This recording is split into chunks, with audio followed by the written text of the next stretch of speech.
बिस्मिल्लाहिर्रहमानिर्रहीम। अस्सलाम वालेकुम। आज फूडी शाइन आपके साथ रशियन सैलेड की बड़ी क्वांटिटी वाली रेसिपी शेयर करेगा और आपके साथ ढेर सारी टिप्स भी शेयर की जाएंगी। उम्मीद है आपको ये पसंद आएगी, इसलिए फुल वीडियो वॉच कीजिए और फूडी शाइन को सब्सक्राइब करना और लाइक करना ना भूलिए। गेट टुगेदर के लिए एक बड़ी क्वांटिटी में हमने रशियन सैलेड तैयार करना था, तो इसके लिए हमने 5 किलो सेब लिए, 3 किलो बंद गोभी, 3 किलो अंगूर और इसी तरह 1 दर्जन केले और खट्टे फ्रूट हमने थोड़ी कम मिकदार में इस्तेमाल किए। सबसे पहले हमने इन फ्रूट्स को वॉश किया। वॉश करने के बाद इनकी कटिंग वाला काम शुरू किया। आप देख सकते हैं कि हमने इनको छोटे क्यूब्स की शक्ल में काटा ताकि ये देखने में भी प्यारे हों और खाने में भी आसानी हो। मगर एक बात का ख्याल रहे कि अगर ये बुजुर्गों ने खानी है तो उसके लिए इसका छिलका उतार लेना बेहतर है। इसी तरह हमने अंगूर की डंडियां भी अलग कर ली और इनको साफ किया। अनार का छिलका उतार कर उसके दाने भी निकाल लिए। और अभी ये आलू बुखारा काटा जा रहा था तो मैंने पहले ही इसकी वीडियो बना ली। और हमारा ये ग्रुप वर्क था तो हमने जब कटिंग के साथ साथ इसको पतीले में शिफ्ट करना शुरू कर दिया मिक्सिंग के लिए। सबसे नीचे बंद गोभी डाली क्योंकि वो हार्ड होती है। उसके बाद दूसरे नंबर पर सेब शामिल किए क्योंकि सेब भी काफ़ी हद तक हार्ड ही थे।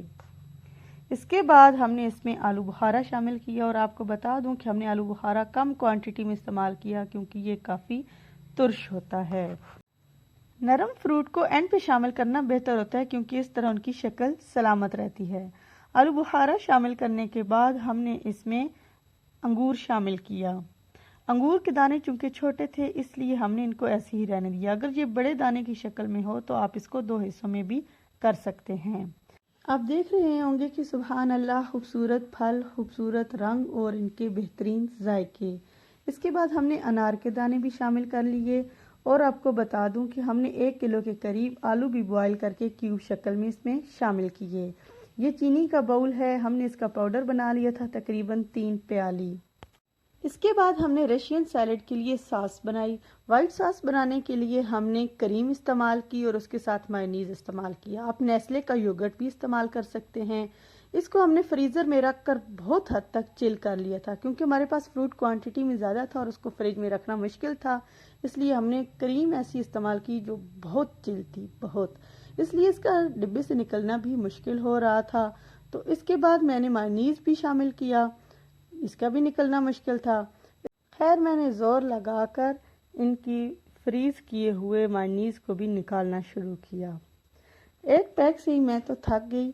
फिर मैंने कैमरे को कर दिया बंद और उसके बाद इनको छुरी के साथ कट लगाकर इनके अंदर से अच्छा खासा मटेरियल निकाला और दूसरे पैक्स का भी मैंने यही हशर किया और साथ ही इसमें चीनी भी शामिल कर दी।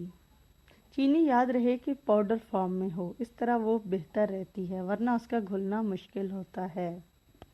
इसके बाद इसमें मैंने ब्लैक पेपर पाउडर फॉर्म में 2 से 3 चम्मच शामिल किए। पहले हमने 2 चम्मच शामिल किए और उसको मिक्स किया।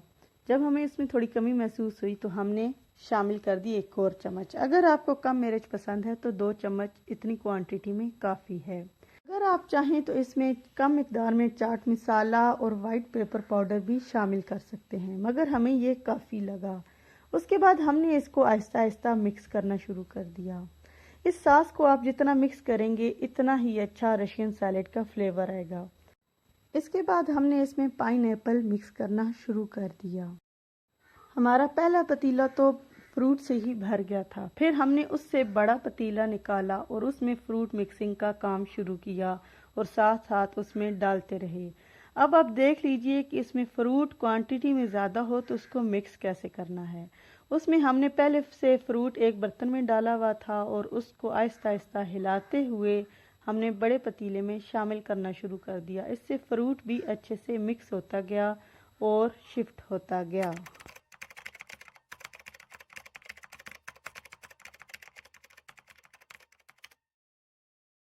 आप देख रहे होंगे कि चम्मच के बगैर हमने कितने अच्छे तरीके से फ्रूट को मिक्स कर लिया ताकि उसकी शेप ख़राब ना हो और वो अच्छे से मिक्स हो जाए।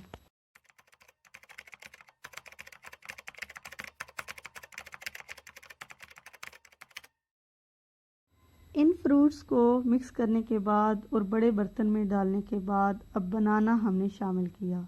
केला चूंकि नरम होता है उसको हमने सबसे आखिर पर फ्रूट्स में शामिल किया।